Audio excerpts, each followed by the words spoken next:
ભાઈ ઇટાલિયા પાછળ પણ પડી ગયા હતા.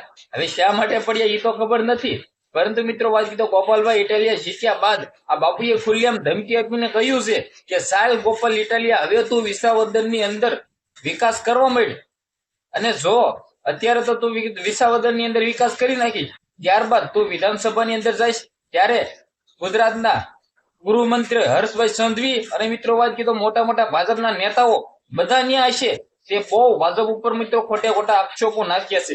આવું કેવું છે બાપુનું. જી આ મિત્રો વાત કીધો ગુજરાતની અંદર વિસાવદરની અંદર ગોપાલભાઈ ઇટાલિયા જીત્યા બાદ ખુલ્લેઆમ મિત્રો વાત કીધો ઘણા બધા લોકોના વિડીયો થયા છે વાયરલ. હવે મિત્રો વાત કીધો બાપુને આપણે ઓળખતા પણ નથી, પરંતુ મિત્રો વાત કીધો આ તો બાપુનો સોશિયલ મીડિયાની અંદર વિડીયો થયો છે વાયરલ. બસ તમારી સમક્ષ હું લાવ્યો છું. બાકી આમાં મારો કોઈ પણ લેવા દેવા નથી ભાઈઓ. હું ગોપાલભાઈ ઇટાલિયનના સપોર્ટમાં પણ છું અને મિત્રો હું ભાજપ વિશે કઈ પણ ખોટું કહેતો પણ નથી.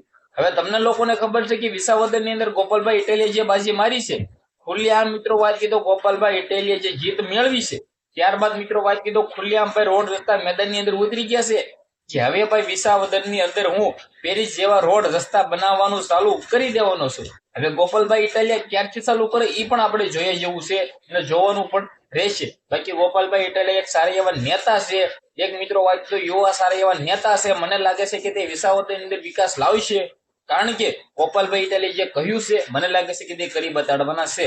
બાકી આના વિશે તમે શું કહેશો? વિડીયોને બંને એટલો શેર કરી એક સબસ્ક્રાઇબ અવશ્ય કરવાનું ભૂલતા નહીં. ધન્યવાદ.